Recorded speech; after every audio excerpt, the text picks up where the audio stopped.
अस्सलाम वालेकुम। अगर आपने मेरे चैनल को अभी तक सब्सक्राइब नहीं किया तो काइंडली बेल आइकन के बटन पे जाकर क्लिक करें और इसको सब्सक्राइब करें।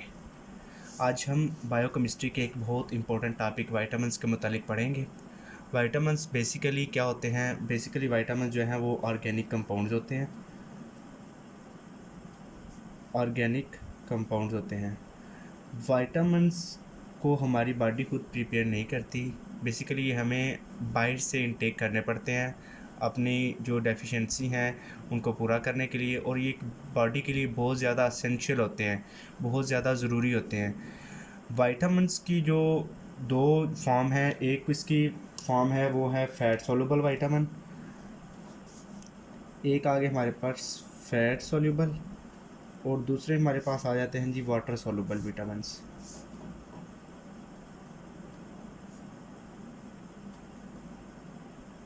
अच्छा जी, अब जो हमारे पास फ़ैट सॉल्युबल विटामिन्स हैं उसके अंदर कौन कौन से आएंगे हमारे पास? एक आएगा विटामिन ए, डी, के और ई। अब हमारा फर्स्ट जो है वो ये है कि हमने सिर्फ जो है वो फ़ैट सॉल्युबल विटामिन्स को पढ़ना है। ठीक है, हम आज विटामिन्स में जो फ़ैट सॉल्युबल विटामिन्स है उसके अंदर हम विटामिन ए को डिस्कस करेंगे। ठीक है, विटामिन ए।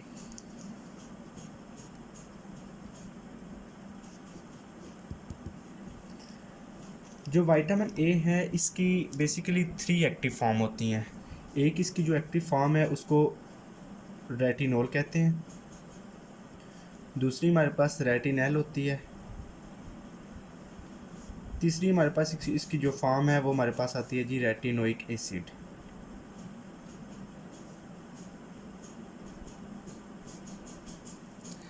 अब इन तीनों में डिफरेंस क्या है? अगर स्ट्रक्चरली हम देखें इन तीनों के अंदर जो डिफरेंस है वो ये है कि इनके जो चेन के जो लास्ट में इनका जो आर ग्रुप है उधर ये आएगा CH2OH। ये एक अल्कोहल फॉर्म है, रेटिनोल है जो, और जो रेटिनल है ये एल्डिहाइड डेरिवेटिव ऑफ रेटिनोल, यानी कि ये रेटिनोल का एल्डिहाइड डेरिवेटिव है।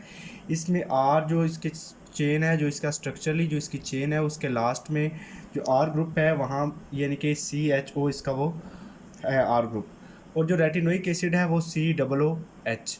ये चेन के लास्ट में जो आर ग्रुप है वो ये मैंने ग्रुप नंबर्स लिखे हुए हैं, या जो ग्रुप हैं वो ये हैं। रेटिनोल का CH2OH है, रेटिनल और रेटिनोइक एसिड।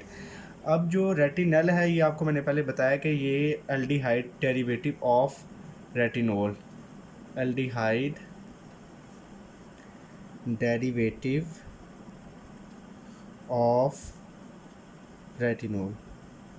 ठीक है जी, और जो रेटिनोइक एसिड है ये ऑक्सीडेशन ऑफ रेटिनोल है। ये क्या है? Oxidation of retinol. ये हमने तीन इसकी क्या पढ़ ली, इसकी जो है वो एक्टिव फॉर्म्स पढ़ ली, यानी कि जिन जिन फॉर्म में ये मौजूद होता है। अब हम इसके बाद इसकी हम आएंगे इसके तरफ जो है ये इसके जो है फंक्शंस क्या हैं, बॉडी के अंदर ये क्या रोल प्ले करता है, हम इसके फंक्शंस के मतलब पढ़ेंगे। विटामिन ए एक बहुत ज़्यादा ज़रूरी है बॉडी के लिए। ठीक है, और इसकी जो रिक्वायरमेंट्स हैं वो भी मैं आपको इंशाल्लाह आगे बताऊंगा। तो ये सबसे ज़्यादा हेल्प करता है हमारे लिए वीएन में, वीएन पे भी ये हेल्प आउट करता है। अगर इसकी डेफिशिएंसी हो जाए तो हमारे पास नाइट ब्लाइंडनेस होगी, वो हम आगे इसकी डेफिशिएंसीज़ में पढ़ेंगे। ठीक है, विटामिन ए एक तो वीएन में हेल्प आउट करता है। ठीक है, दूसरा हमारे पास ये किस में हेल्प आउट करता है? ग्रोथ में भी हेल्प आउट करता है। अब ये ग्रोथ में कैसे हेल्प करता है? कुछ दूसरे विटामिन्स के साथ ये मिल के ग्रोथ में हेल्प करता है। उसके बाद ये रिप्रोडक्शन में भी हेल्प करता है। उसके बाद हमारे ये आएगा कि ये एपिथेलियल टिश्यू को मेंटेन करता है, यानी कि मेंटेनेंस ऑफ एपिथेलियल टिश्यू, यानी कि जो हमारे एपिथेलियल टिश्यू हैं ये उनको मेंटेन भी करता है। अब उसके बाद हमने क्या बताना है इनको कि जो विटामिन ए है इसके आगे दो फॉर्म है। विटामिन ए की कौन सी फॉर्म है? अब इसका फंक्शंस के बाद हम इसको करेंगे इसकी फॉर्म्स को डिस्कस करेंगे। इसकी दो फॉर्म है, एक विटामिन A1 है और एक विटामिन A2 है। अब विटामिन A1 क्या है? विटामिन ए जो है वो हमें मेजर स्पीशीज से जो है वो फाउंड होता है, यानी कि फाउंड इन मेजर स्पीशीज। ठीक है, और जो A2 है ये कहाँ से फाउंड कर, ये तो फ्रेश वाटर से मिलता है हमें। ठीक है, फिश लीवर में होगा ये, एंड अदर टिश्यू में ये होता है। ठीक है, ठीक हो गया। अब इसके अलावा हमने इसमें आगे हमने क्या बताना है कि जो सबसे पहले हमने ये इसका जो फर्स्ट डिफरेंस है वो ये बता दिया। ठीक है, और ये जो A1 है ये कैरोटीन से भी हमें मिलता है, और A2 है वो जो कैरोटीन से हमें नहीं मिलता। अब ये इसके हम इसके बाद इसके आएंगे, हम इसके सोर्सेज के ऊपर आएंगे कि ये हमें कहाँ कहाँ से मिल सकता है। जो विटामिन ए है वो हमें किस किस जगह से इजीली जो है ना वो अवेलेबल है, या किस किस जगह से हम, यानी कि कौन कौन से ऐसे फूड्स हैं जिनको हम इनटेक करके या जिनको हम लेके इसकी जो कमी है बॉडी के अंदर उसको पूरा कर सकते हैं। अब इसके आ जाएंगे सोर्सेज। सोर्सेज में इसके दो सोर्सेज हैं। अब जो इसके एनिमल सोर्सेज हैं, एक होते हैं इनके एनिमल सोर्सेज, यानी कि एनिमल से हमें किस तरह ये जो है वो हमें मिलता है विटामिन ए, और दूसरे इसके आते हैं जी प्लांट सोर्सेज। ठीक है जी, जो हमारे पास एनिमल सोर्सेज हैं उसमें हमारे पास सबसे पहले आता है जी, यानी कि जो हम लीवर वगैरह हो गया, लीवर, चीज़, किडनी, और इसके अलावा क्रीम जो हम यूज़ करते हैं, एग यॉक, एट्सेट्रा। यानी कि इन चीज़ों से भी हमें ये विटामिन ए है जो वाफिर मिकदार में हमें जो है वो मिल सकता है। अब हम प्लांट सोर्सेज में कैसे होगा, ये एक तो टमाटोज़ के अंदर होता है, कैरेट्स में होगा, उसके अलावा ये हमारे पास होगा कि जो ये ग्रीन येलो वेजिटेबल्स होती हैं, ग्रीन येलो वेजिटेबल्स में होगा। ठीक है, उसके अलावा ये हमारे पास जो है वो मैंगो, अगर हम फ्रूट्स की बात करें तो मैंगोज़ में है, यानी कि मैंगो में इसकी जो है वो विटामिन ए है जो वाफिर मिकदार में मौजूद होता है। ठीक है, उसके अलावा ये स्वीट पोटैटोज़ में भी मौजूद होते हैं। उसके अलावा ये पपायाज़ में भी होते हैं। ठीक है, उसके अलावा एक बहुत इम्पोर्टेंट एक एल्गी की स्पीशी है जिसको हम कहते हैं स्पाइरोलीना। स्पाइरोलीना स्पीशी है एक। अब इस स्पीशी के अंदर जो ये एल्गी की एक स्पीशी है, ये इस स्पीशी के अंदर जो है ना वो वाफर मिकदार में विटामिन ए मौजूद होता है, यानी कि ये good source of vitamin A. क्या होगा ये? गुड सोर्स होगा किसका? विटामिन ए का। अब ये गुड सोर्स है किसका? विटामिन ए का। अब हम इसके बाद इसकी पढ़ेंगे ये अब्जॉर्ब कैसे होता है, इसकी अब्जॉर्प्शन को हम देखेंगे।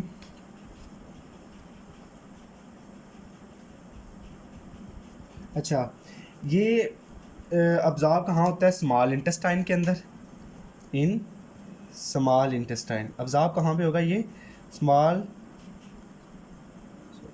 इंटेस्टाइन के अंदर। ठीक है, अब ये स्टोर्ड कहाँ होगा? एंड स्टोर्ड इन, ये कहाँ स्टोर होगा? लीवर में। ठीक है, अब जो है वो जो लीवर में क्या होगा, लीवर में जो कैरोटीन्स हैं वो रेटिनॉल में चेंज हो जाएंगी। ठीक है, और ये होगा कि जो हमारे पास आगे जहाँ जहाँ ज़रूरत होगी ब्लड में, वहाँ वहाँ ये मखसूस प्रोटीन बाइंडिंग के साथ मिलकर जो है वो जहाँ जहाँ ज़रूरत होगी विटामिन की तो वहाँ ये चली जाएंगी। अब क्या है जी, जो रेटिनॉल के साथ रेटिनॉल है जो वो रेटिनॉल बाइंडिंग प्रोटीन, अब जो रेटिनॉल के साथ जो अटैचमेंट प्रोटीन अटैच होगी वो रेटिनॉल बाइंडिंग प्रोटीन अटैच होकर आगे, यानी कि वो आगे फर्दर वो ट्रांसपोर्ट होगी। और जो रेटिनोइक एसिड है उसके साथ है रेटिनोइक एसिड बाइंडिंग प्रोटीन, यानी कि आप देखें कि नेम के साथ ही है। अगर हम लास्ट में ये देखें कि मैंने ये बताया आपको कि जो रेटिनॉल है इसके साथ जो प्रोटीन, यानी कि जिसके साथ ये बाइंड होगा वो होगा retinol binding protein, retinol binding protein. अब जो रेटिनोइक एसिड इसके साथ भी क्या होगा कि रेटिनोइक एसिड बाइंडिंग प्रोटीन। यहाँ पे और का मतलब ये है कि रेटिनोल है। ठीक है, यहाँ पे है कि रेटिनोइक एसिड है। ठीक है, यानी कि इन प्रोटीन्स के साथ ये बाइंड होकर आगे वो ट्रांसपोर्ट होंगी। ठीक है, अब इसके बाद हम इसकी देखेंगे कि सोर्सेज वगैरह, हमने स्टोरेज भी इसकी देख ली, स्टोर कहाँ पे होता है। अब इसकी देखेंगे हम डेफिशिएंसीज, इसकी डेफिशिएंसीज किस तरह से वो है वो जो इफ़ेक्ट करती है बॉडी को। Deficiency of vitamin A. अब विटामिन ए की डेफिशिएंसी के मतलब अगर हम देखें तो सबसे पहले जो इसकी अर्ली सिम्टम है, यानी कि जो अर्ली इसकी डिजीज़ हमें शो होती है या जिस पर्सन के अंदर विटामिन ए की डेफिशिएंसी होगी, जो सबसे पहले देखा जाएगा कि उसके अंदर क्या होगी कि नाइट ब्लाइंडनेस होगी। ठीक है, अर्ली सिम्टम्स की क्या है, नाइट ब्लाइंडनेस।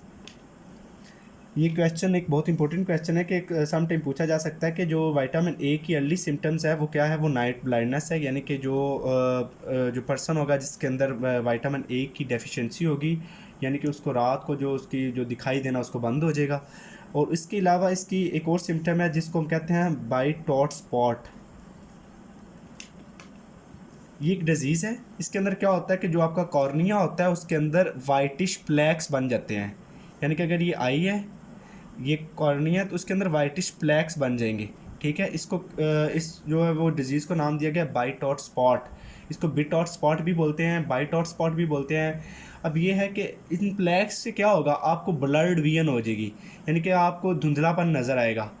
ठीक है, यानी कि जिस पर्सन के अंदर विटामिन ए की डेफिशिएंसी होगी उसके अंदर अर्ली सिम्टम कौन सी शो होगी, पहले तो नाइट ब्लाइंडनेस शो होगी, दूसरा बिट डॉट या बाइट डॉट स्पॉट होगा। बाइट डॉट स्पॉट क्या होता है, वो एक प्लैक्स होते हैं वाइट कलर के जो कॉर्निया के अंदर होते हैं, वो ब्लड विजन करते हैं, यानी कि आपको जो दिखना है वो धुंधला दिखाई देना शुरू हो जाएगा। अब इसके अलावा इसकी जो है बेसिकली जो है, अब हमने ये पढ़ा था कि जो विटामिन ए है उसके जो फंक्शन में आता है कि वो एपिथेलियल टिश्यू को मेंटेन करेगा। अगर इसकी डेफिशिएंसी होगी तो क्या होगा, एपिथेलियल जो टिश्यू हैं वो डैमेज्ड हो जाएंगे। ठीक है, क्या हो जाएंगे, डैमेज्ड एपिथेलियल टिश्यूज़, यानी कि एपिथेलियल टिश्यूज़ भी जो हैं वो डैमेज्ड हो जाएंगे। उसमें ये होता है कि अगर ये इसकी अगर मैं आगे आपको बताऊंगा कि ये कितना एक इनटेक करना चाहिए, कितना एक कम हो तो जो है वो। उसके अलावा इसकी हम देखेंगे कि ये ग्रोथ पे भी जो है ना वो काफ़ी ज़्यादा इफ़ेक्ट करता है कि अगर यानी कि डिस्टर्ब ग्रोथ डिस्टर्बेंस करेगा। ये कैसे करेगा, ये ग्रोथ को डिस्टर्ब के अगर हम विटामिन ए की डेफिशिएंसी होगी तो ये कुछ विटामिन्स के साथ मिल के विटामिन ए जो है वो कुछ विटामिन्स के साथ मिलकर ग्रोथ में हेल्प आउट करता है। और जब विटामिन ए की डेफिशिएंसी होगी तो ऑटोमेटिकली जो ग्रोथ है वो भी हमारी जो है वो डिस्टर्ब हो जाएगी। और जो इसका दूसरे नंबर पे ये है कि जो विटामिन ए की डेफिशिएंसी है वो रिप्रोडक्शन में भी बहुत ज़्यादा असरअंदाज होती है कि जो है वमेन है वो अगर विटामिन ए डेफिशिएंट है तो वो कंसीव नहीं कर सकती। ठीक है, यानी कि वो रिप्रोड्यूस नहीं कर सकती। इसका जो है वो रिप्रोडक्शन के अंदर भी जो है ना वो इसकी डेफिशिएंसी है वो काफ़ी ज़्यादा वो जो ना वो असरअंदाज करती है, इसको भी वो डिस्टर्ब करती है। अब हम इसके बाद आ जाएंगे इसकी जो है ना वो रिक्वायरमेंट्स के ऊपर आ जाएंगे कि यानी कि इसकी कितनी रिक्वायरमेंट्स है डेली। ठीक है, डेली रिक्वायरमेंट्स। अब डेली रिक्वायरमेंट्स में हमने सबसे पहले बताना है कि चिल्ड्रन में कितनी इसकी रिक्वायरमेंट होती है कि कितना हमें इनटेक करना चाहिए। ठीक है, अब इसकी जो रिक्वायरमेंट है उसमें ये आ जाएगा कि जो चिल्ड्रन में इनकी रिक्वायरमेंट है वो हमारे पास आ रही है 2000 to 3500 international unit, 2000 to 3500 international units. उसके अलावा हमारे पास जो है वो इन अडल्ट या मैन में जो है वो इसकी कितनी है, वो है कि 5000 इंटरनेशनल यूनिट्स। और इन वुमेन्स में इनकी जो है 4000 इंटरनेशनल यूनिट्स। अब क्या होगा कि ये है कि अब जो इसको हमने ये बताया कि इसकी डेली जो रिक्वायरमेंट है हमें इतना, यानी कि इसको इनटेक करना चाहिए। अब विटामिन ए का लेवल जो है ब्लड के अंदर कितना है, vitamin A level in blood. अब ब्लड के अंदर इसका लेवल ये है कि हमने देखा कि 18 to 60 माइक्रोग्राम, ये इसका कितना लेवल है ब्लड के अंदर, जो इसका नॉर्मल लेवल है वो कितना है 18 to 60 माइक्रोग्राम। अब हमने इसके अंदर ये चीज़ देखनी है कि आज हमने ये पढ़ा कि इसकी रिक्वायरमेंट्स भी होगी, अब इसका लेवल भी हमने बता दिए। अब इससे हमें ये पता चलता है कि जो विटामिन ए है वो हमारी बॉडी के लिए भी बहुत ज़्यादा ज़रूरी है। विटामिन सारे ही अपनी अपनी जगह बहुत ज़्यादा ज़रूरी होते हैं जिस्म के लिए, उनकी नशोनुमा के लिए, सेल्स के लिए, टिश्यूज़ के लिए, मसल्स के लिए, ईच एंड एवरी। तब तक कि जो बोन का हम आगे पढ़ेंगे, जो जो विटामिन डी है इसमें ही आता है, तो हम इसको भी डिस्कस करेंगे कि वो बोन के लिए बहुत ज़्यादा वो है, ज़रूरी है। अब मैं इसको एक दफ़ा रिव्यू कर देता हूँ सारा जो विटामिन ए हमने पढ़ा आज। सबसे पहले हमने देखा कि विटामिन क्या है। विटामिन ऑर्गेनिक कंपाउंड्स हैं, इसमें फ़ैट सॉल्युबल और वाटर सॉल्युबल विटामिन्स हैं। फ़ैट सॉल्युबल में हमने विटामिन ए को डिस्कस किया, इसकी 3 एक्टिव फॉर्म को डिस्कस किया, रेटिनोल, रेटिनल और रेटिनोइक एसिड को डिस्कस किया। रेटिनोल में हमने ये बताया कि इसके जो चेन है उसमें लास्ट में जो आर ग्रुप है वो ये है। रेटिनल का भी हमने मेंशन किया और रेटिनोइक एसिड का भी, ठीक है। अब इसके फंक्शंस हैं जो वो हमने बताया कि ये विजन में हेल्प आउट करता है, ग्रोथ में भी हेल्प आउट करता है, रिप्रोडक्शन में हेल्प आउट करता है, और ये क्या है कि एपिथेलियल टिश्यू को मेंटेन करता है। अब इसके हमने आगे फॉर्म्स पढ़ी, A1 फॉर्म और A2 फॉर्म। A1 फॉर्म में हमने बताया कि ये मेजर स्पीशीज से हासिल होता है। उसके अलावा ये A2 जो फॉर्म है ये फ्रेश वाटर और जो फिश लीवर वगैरह अदर टिश्यूज़ में हमें ये मिलता है। उसके अलावा हमने देखा कि इसके अंदर जो है वो सोर्सेज इसके क्या हैं। सोर्सेज के हमने बताया कि ये हमें एनिमल से भी मिल सकता है और प्लांट से भी मिलता है। अब जो एनिमल से मिलता है वो हमें लीवर की फॉर्म में मिलता है, चीज़ में हो, किडनीज, गुर्दे, क्रीम वगैरह, एग यॉक। और प्लांट्स में जो हमारे पास tomato, carrots, green yellow vegetables जो हम अक्सर इस्तेमाल करते हैं, mangoes, sweet potatoes and papayas, इनके अंदर जो है ना ये हमें वाफर मिकदार में जो विटामिन ए है वो हमें मिल सकता है, ठीक है। इसके अलावा अगर हम सप्लीमेंट भी लेना चाहें तो वो कुछ लोग ये कि सप्लीमेंट भी यूज़ करते हैं। जैसे आजकल मार्केट में सर्बेक्सीम एक मल्टी विटामिन है, उसके अंदर भी विटामिन ए की जो है वो वैल्यू है वो काफ़ी रीज़नेबल है कि वो हम अगर रोज़ाना अगर मल्टी विटामिन ए ले रहे हैं एक टैबलेट्स, तो हमारे लिए वो बॉडी के लिए काफ़ी ज़्यादा बेहतर है। उसके अलावा हमने ये देखा कि स्पाइरुलिना स्पीशी एक एल्गी की ये good source of vitamin A है, ठीक है। तो उसके अलावा हमने इसकी एब्जॉर्प्शन देखी। एब्जॉर्ब ये कहाँ पे होता है? इंटेस्टाइन के अंदर, स्मॉल इंटेस्टाइन में ये एब्जॉर्ब होता है और लीवर के अंदर स्टोर होता है। यानी कि जब ये एब्जॉर्ब होगा ये स्मॉल इंटेस्टाइन में होगा और लीवर के अंदर ये स्टोर होगा। अब इसकी जो डेफिशिएंसी है वो क्या करेगी? इसकी डेफिशिएंसी ये होगी कि सबसे पहले जो एक सिम्टम जो एक निशानी है वो ये शो होगी कि हमारे नाइट ब्लाइंडनेस हो जाएगी उस पेशेंट को या उस पर्सन को जिसको ये विटामिन ए की डेफिशिएंसी है। उसके बाद वाइट आउट स्पॉट है, ये एक डिजीज़ है जो मैंने आपको बताया कि कॉर्निया के अंदर एक वाइट प्लैक्स, एक वाइट धब्बे से बन जाते हैं, जिनसे क्या होता है कि उस जो पर्सन है उसकी जो वीएन है वो ब्लर्ड हो जाती है, यानी कि उसको धुंधला दिखना शुरू हो जाता है। उसके बाद ये क्या होगा, उसके एपिथेलियल जो टिश्यू हैं वो डैमेज होना शुरू हो जाएंगे, ठीक है। उसकी ग्रोथ है वो भी डिस्टर्ब हो जाएगी। अगर तो वो फीमेल है तो वो रिप्रोड्यूस नहीं कर सकती, ठीक है। उसके अलावा मैंने आपको इसकी डेली रिक्वायरमेंट्स के मुताबिक बताया। चिल्ड्रन के अंदर इसकी 2000 to 3500 इंटरनेशनल यूनिट्स इसकी रिक्वायरमेंट है। मैन के अंदर इसकी 5000 इंटरनेशनल यूनिट्स हैं और इन वोमेन 4000 इंटरनेशनल यूनिट्स हैं। विटामिन ए का जो लेवल है, नॉर्मल लेवल इन ब्लड कितना है? 18 to 60 माइक्रोग्राम। ये हमारा विटामिन ए है, ये कंप्लीट हुआ। इंशाल्लाह नेक्स्ट हम आएंगे विटामिन के ई के साथ इंशाल्लाह। इसी तरह हमारे चैनल को सब्सक्राइब कीजिएगा और लाइक कीजिएगा। बहुत बहुत शुक्रिया।